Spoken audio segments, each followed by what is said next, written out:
बिस्मिल्लाहिर्रहमानिर्रहीम। नाज़रीन अस्सलाम वालेकुम। मैं हूं आपका मेज़बान साबिर शाकिर वफाकी दाखिल हुकूमत इस्लामाबाद से कुछ ताज़ा तरीन इत्तलात और हम अपने आप से शेयर करते हैं। मामलात इंतहाई गंभीर, इंतहाई खतरनाक, और ये जो लड़ाई पाकिस्तान में लड़ी जा रही है ये 75 साल तारीख की बदतरीन लड़ाई है और इंतहाई खतरनाक और खौफनाक लड़ाई भी है। और ये लड़ाई और ये जंग अपने ही लोगों के खिलाफ अपने ही लोग लड़ रहे हैं, आपस में दस्तों गिरेबान है। और एक तरफ है 70% पाकिस्तान के अवाम जो अपना हक के रायदही वोट का हक मांग रहे हैं, जमहूरी हक मांग रहे हैं, अपना बुनियादी इंसानी हकूक मांग रहे हैं जो कि आईने पाकिस्तान ने उनको दिए हैं। आईने पाकिस्तान ने उनको इस बात की जमानत दी है, ये तमाम इंसानी हकूक जिसमें वो बोल सकते हैं, वो लिख सकते हैं, वो पढ़ सकते हैं, वो जाके पुरअमन एहतजाज कर सकते हैं, सब कुछ कर सकते हैं, अपने हकूक गसब करने वालों के खिलाफ आवाज उठा सकते हैं। इजहार राय की आज़ादी, राइट ऑफ स्पीच जो है वो भी राइट ऑफ एक्सप्रेशन है। लेकिन मसला क्या है? मसला ये है कि इस वक्त वो सारे के सारे हकूक गसब किए हुए हैं चंद लोगों ने, चंद ताकतवर लोगों ने गसब किए हुए हैं। और एक अब कुछ सबूत सामने आ रहे हैं, मैंने आपको बताया था कि मुसलसल मैं कह रहा हूं, लेकिन हम अपनी जुबान से उस वक्त तक नहीं कहते जब तक कोई एविडेंस ना आ जाए। मैं बता रहा था ये कौमी मफाद का मसला नहीं है, ये फौज को बुरा भला कहने का मसला नहीं है कि इसने फौज को बुरा भला कहा और इसने ये फौज का दुश्मन है। नहीं, ये नहीं है। फौज के दुश्मन, फौज को बुरा भला कहने वाले, फौज को गालियां देने वाले, फौज को धमकियां देने वाले तो सारे उन सबको तो आप सैल्यूट कर रहे हैं, सबको सुबह दोपहर शाम सैल्यूट कर रहे हैं उन सबको। तो मसला फौज का भी नहीं है, मसला फौज की इज्जत और वकार का भी नहीं है, मसला फौज के डिग्निटी का भी नहीं है। नहीं, ये बात नहीं है, ये जाती मामला है, ये जाती इंतकाम का मामला है। क्योंकि अब चीजें सामने आ रही हैं, फ्लोर ऑफ द हाउस चीजें का इंकशाफ किया जा रहा है। और कौन कर रहा है? वजीर आजम शहबाज शरीफ साहब इंकशाफ कर रहे हैं। और इसकी अगर तरदीद ना आई, अगर इसकी तरदीद ना आई DGISPR की तरफ से, तो इसका मतलब है वजीर आजम शहबाज शरीफ साहब को ये बात बताई गई और उन्होंने आगे बयान कर दी। मैं आपको आगे जाके बताता हूं कि इस वक्त हो क्या रहा है। देखिए जी, बात यह है कि एक तरफ आइन के पासबान हैं, आइन की पासदारी करने वाले हैं, और आइन की पासदारी के लिए जो भी आवाज उठा रहा है, पाकिस्तान तहरीक इंसाफ तो एक अपोजिशन जमात है ना, उसके खिलाफ तो आप कर सकते हैं कार्रवाइयां, जो मर्जी करें, लेकिन आइन के अंदर रहते हुए। लेकिन उनके साथ भी जो ब्रुटलिटी का सलूक किया जा रहा है, जो बर्बरियत की जा रही है पाकिस्तान के अवाम के साथ, वो पाकिस्तान की 75 साल तारीख में पहले कभी नहीं देखी। इस वक्त जो इमरान खान और पाकिस्तान तहरीक इंसाफ और पाकिस्तान के अवाम के साथ जो उनको कुचलने के लिए जो स्ट्रेटेजी तैयार इस वक्त अप्लाई की जा रही है, वो 4 जनरल स्ट्रेटेजी है। 4 जनरल स्ट्रेटेजी क्या है? पहली स्ट्रेटेजी जो जनरल अयूब खान ने अपने सियासी मुखालफिन के लिए और अपने सियासी रहनुमाओं के खिलाफ जो स्ट्रेटेजी इस्तेमाल की, वो स्ट्रेटेजी इस वक्त अप्लाई की जा रही है। दूसरी स्ट्रेटेजी जनरल याहिया खान की है, वो भी इस वक्त अप्लाई की जा रही है। तीसरी स्ट्रेटेजी जनरल जियाउल हक की थी, वो भी इस वक्त अप्लाई की जा रही है। जनरल मुशर्रफ की स्ट्रेटेजी थी, वो भी अप्लाई की जा रही है। और वो सारी की सारी स्ट्रेटेजीज का बुनियादी मकसद एक ही था कि अपने सियासी मुखालफिन को कुचलना कैसे है और अपने इख्तदार को दवाम कैसे देना है। जनरल अयूब खान ने क्या किया था मैं आपको बताता हूँ, फिर आगे जाके ये जो लेटेस्ट इंफॉर्मेशन है वो भी आपको। जनरल अयूब खान ने क्या किया था? जनरल अयूब खान ने अपने मुखालफिन को सियासत से आउट करने के लिए, नामवर सियासी रहनुमा को आउट करने के लिए एब्डो लेके आए थे, इलेक्टिव बॉडीज डिस्क्वालिफिकेशन ऑर्डर, ये जारी किया था, यानी नाअहल कर दिया गया। और 96 लोगों को ट्रायल किया गया और उनमें से तकरीबन 80 लोगों को 85 लोगों को फारिग कर दिया था। 85 लोगों को, 85 सियासी रहनुमाओं को, सब के सब पूरी की पूरी लॉट डिस्क्वालीफाई कर दी और खुद सदारती इलेक्शन लड़े। एक मोहतरमा फातिमा जिन्ना को वो डिस्क्वालीफाई करने से बच गए थे। उस वक्त की सियासी क़यादत ने यह फैसला किया कि मोहतरमा फातिमा जिन्ना अयूब खान के मुकाबले में सदारती इलेक्शन लड़ेंगी।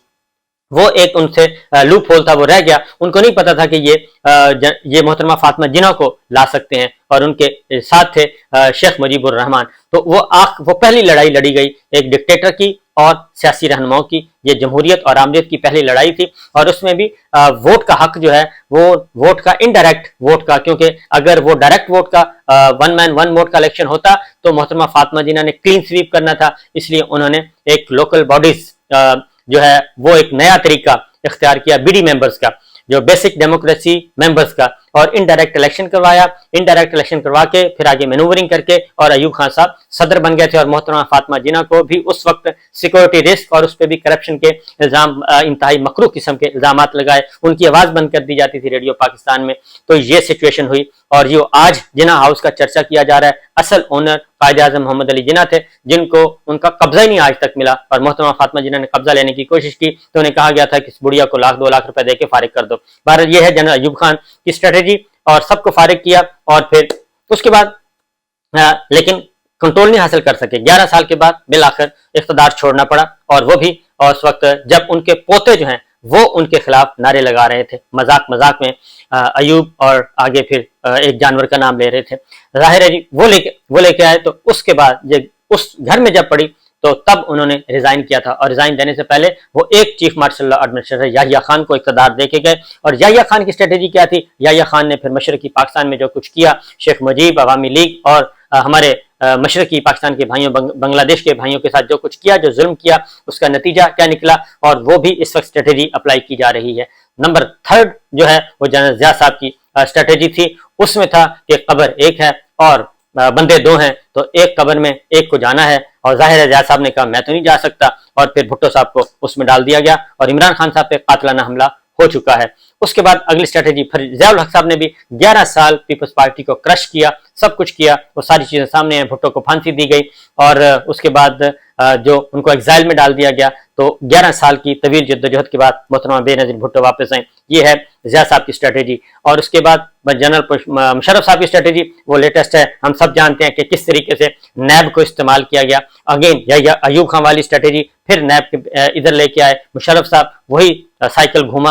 और अयूब खान साहब वाली स्ट्रेटेजी मुशर्रफ साहब ने इस्तेमाल की, नैब को इस्तेमाल किया, पेट्रियट बनाए, गवर्नमेंट बनाई, मुस्लिम लीग नवाज तोड़ दी, काफ लीग बनाई, MMA बनाई, और अपने इक़्तिदार को तूल दिया। और फिर वर्दी के अंदर 2, 4, 6 दफा जितनी दफा उनको मौका मिलता उन्होंने सदर मुंतखब होना था। लेकिन वकला तहरीक चली और इफ्तिखार चौधरी साहब ने उनका क्रियाक्रम कर दिया, और फिर उनको गद्दारी और बगावत के मुकदमे में आर्टिकल 6 के तहत वो वाहिद आर्मी चीफ हैं जो ट्रायल हुए, और उनको सजा हुई, और वो सजा अभी भी सुप्रीम कोर्ट में अपील पेंडिंग है, और इस दौरान उनका इंतकाल हुआ। ये 4 जनरल स्ट्रेटेजी जो है इस वक्त पाकिस्तान तहरीक इंसाफ और इमरान खान के खिलाफ जारी है। उसमें अच्छा तमाम 4 जनरल स्ट्रेटेजीज में कौन कौन, एक तो पॉलिटिकल अपोजिशन, दूसरा जुडिशरी पे, जुडिशरी को कंट्रोल करना था, जुडिशरी पे कब्जा, ये अयूब खान ने भी किया, और जनरल अयूब ने भी किया, जनरल ज़िया ने भी किया, जनरल ज़िया ने भी किया, जनरल मुशर्रफ ने भी किया। और तीसरा मीडिया के साथ भी जनरल अयूब, जनरल ज़िया, तमाम चारों जनरल्स ने ये मीडिया के साथ भी किया। इस वक्त भी यही कुछ हो रहा है। अदलिया के खिलाफ भी अलग से काम चल रहा है। और ये 4 जनरल स्ट्रेटेजी जो है इस वक्त 4 जनरल स्ट्रेटेजी सिर्फ इस वक्त इस्तेमाल कर रही है हमारी 14 जमाती हुक्मरान इत्तेहाद। और 14 जमाती हुक्मरान इत्तेहाद का अब सरबराह कौन है, अब इससे ये पूछने की कोई बात नहीं है। ये रोज़े रोशन की तरह यह हो गया है कि 14 जमाती हुक्मरान इत्तेहाद का सरबराह इस वक्त डिफेक्टो सरबराह कौन है, और इस सारी चीजों को लेकर कौन चल रहा है, ये मामला इस वक्त तक की चल रहा है। और क्या ये सारी स्ट्रेटेजी जो इस्तेमाल की जा रही है 4 जनरल स्ट्रेटेजी, क्या 4 in 1, ये सारे का सारा इतनी ज्यादा डोज दी जा रही है, क्या कंट्रोल हासिल कर लिया जाएगा, क्या काबू पा लिया जाएगा?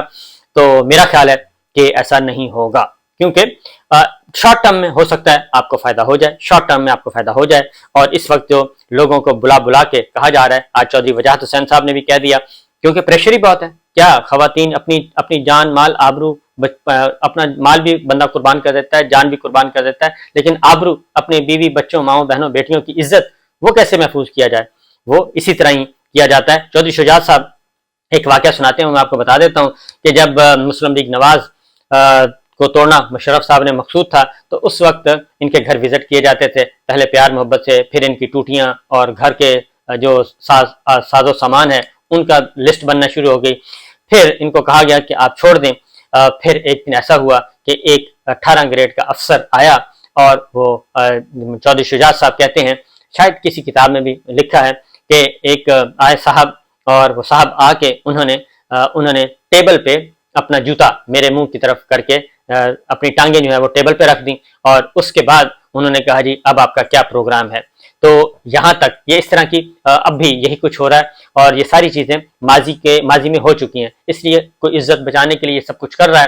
تو یہ پچھلے مشرف صاحب کے زمانے میں بھی، ریسنٹ پاسٹ میں بھی ایسا ہو چکا ہے، اور اسی طریقے سے اب ایک اور کام بھی کیا گیا ہے جوڈیشری کو دبانے کے لیے، کیونکہ 23 مئی آ گئی ہے، 23 مئی کو ہی عمران خان صاحب کی حاضری رکھی گئی ہے نیب میں، 23 تاریخ کو ہی 14 مئی کا الیکشن ہے، وفاقی حکومت نظر ثانی کی درخواست دائر کر چکی ہے، وفاقی حکومت بھی آ گئی ہے، پہلے الیکشن کمیشن آیا تھا، اور اب انہوں نے یہ کہا ہے کہ سپریم کورٹ کو تو ڈیٹ دینے کا اختیار ہی نہیں، یہ تو الیکشن کمیشن کا اختیار ہے، جبکہ اتنا سارا مقدمہ لڑا جا چکا، سب کچھ ہو چکا اور فیصلہ ہو چکا، اور فیصلے کے بعد اب ان کو خیال آیا ہے۔ تو یہ ساری باتیں آج ایک بات چل رہی تھی، اور بات یہ تھی کہ میں نے بتایا تھا کہ میرے علم میں بھی ہے، لیکن جنرل عاصم منیر صاحب آرمی چیف، یہ ڈی جی ایم آئی بھی رہے، D G I S I بھی رہے، اور D G I S I کے طور پہ انہوں نے کام کیا عمران خان صاحب کے ساتھ بھی، ان کے D G I S I بھی رہے، ان کے دور میں بھی رہے۔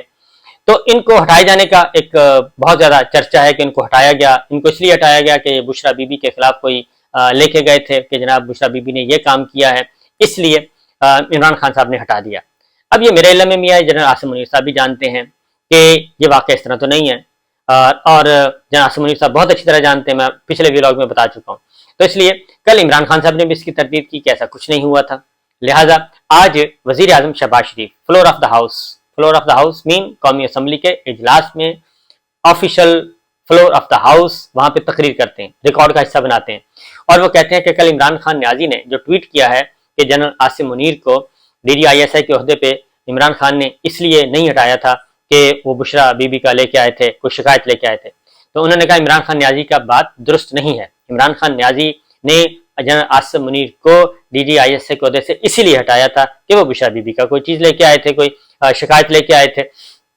اب سوال یہ پیدا ہوتا ہے کہ یہ بات اگر تو D G I S P R کریں تو زبردست ہے، بہت اچھی بات ہے، ان کو کرنی چاہیے۔ خواجہ آصف صاحب وزیر دفاع وہ گفتگو کرتے ہیں اور بہت زیادہ سخت گفتگو کر رہے ہیں آج کل۔ اب ان کی گفتگو آج کی جو فوج کے بارے میں ان کی ہمدردیاں ہیں، یا فوج کے بارے میں تو خیر ان کی ہمدردیاں نہیں ہیں، کور کمانڈر 9 مئی کے واقعات کو لے کے وہ جس طریقے سے اس کو استعمال کر رہے ہیں اپنے، اس وقت حکمران اتحاد بھی کر رہا ہے اور 14 جماعتی حکمران اتحاد کر رہا ہے، اور ہماری ملٹری اسٹیبلشمنٹ بھی اس واقعے کو لے کے بھرپور طریقے سے استعمال کر رہی ہے۔ 9 مئی کے معاملے کو قراردادیں منظور کروائی جا رہی ہیں، ریلیاں نکالی جا رہی ہیں، تو بہرحال یہ ٹھیک ہے، آپ نیریٹو بنائیں، لیکن وزیر اعظم شہباز شریف کو یہ ساری بات کس نے بتائی؟ اور پھر اگر یہ بات درست ہے، یہ مان لیا جائے کہ جناب بالکل ٹھیک ہے، جناب عاصم منیر صاحب کو اس لیے ہٹایا گیا تھا، اور وزیر اعظم شہباز شریف صاحب کو بھی کے علم میں بھی یہ بات ہے، تو میرا خیال ہے وزیر اعظم شہباز شریف صاحب کو بتانا چاہیے کہ ان کے علم میں یہ بات کب آئی اور کس نے بتائی، اور اس کا مطلب تو یہ ہوا، یہ تو سارے کا سارا شہباز شریف صاحب نے جو تیر ہیں وہ سارے موڑ دیے ہیں آرمی چیف کی طرف کہ جناب یہ تو ذاتی معاملہ چل رہا ہے، یہ کوئی ذاتی انتقام کا معاملہ چل رہا ہے۔ شہباز شریف صاحب یہ کہنا چاہ رہے ہیں کہ یہ ذاتی انتقام کا معاملہ ہے، یہ ذاتی ایشو ہے، پرسنالٹی کلیش ہے، یہ کہنا چاہ رہے ہیں، اور اس وجہ سے یہ لڑائی چل رہی ہے عمران خان اور آرمی چیف کے درمیان، یہ سارا کچھ کیا ہو رہا ہے؟ تو میرا خیال ہے کہ وزیر اعظم نے فلور آف دا ہاؤس سے بڑی ذمہ داری کے ساتھ آج بات کی ہے، تو اس کی تردید آنی چاہیے، کیونکہ یہ خطرناک بات ہے، یہ ایسی بات ہے کہ یہ الزامات، یہ میں تو کہتا ہوں یہ سنگین الزام عائد کیا ہے آرمی چیف پہ کہ ان کو اس معاملے فلور آف دا ہاؤس ان کا ذکر کیا اور اس طریقے سے ذکر کیا، تو پھر عمران خان صاحب اگر یہ ساری بات مان لی جائے تو اس کا مطلب ہے کہ عمران خان صاحب کی جو تھیوری ہے لندن پلان والی وہ پھر درست مانی جائے گی، کیونکہ وہ بھی یہی کہتے ہیں کہ سارا کچھ لندن میں پہلے سے طے شدہ ہے، جو پی ٹی آئی کے ساتھ ہو جائے، جو ان کے ساتھ ہو رہا ہے، یہ سب کچھ پہلے سے طے شدہ چیزیں ہیں، طے شدہ معاملات ہیں، یہ سب کچھ جو کچھ ہو رہا ہے۔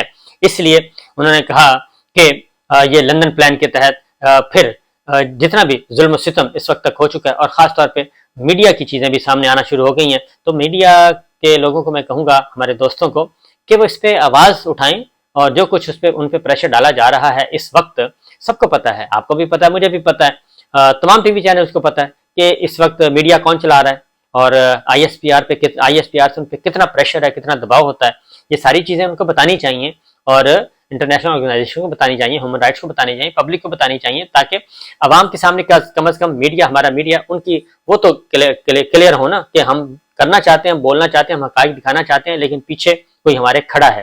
اس لیے جناب یہ تھی اب تک کی صورتحال، اجازت دیجیے، اللہ حافظ۔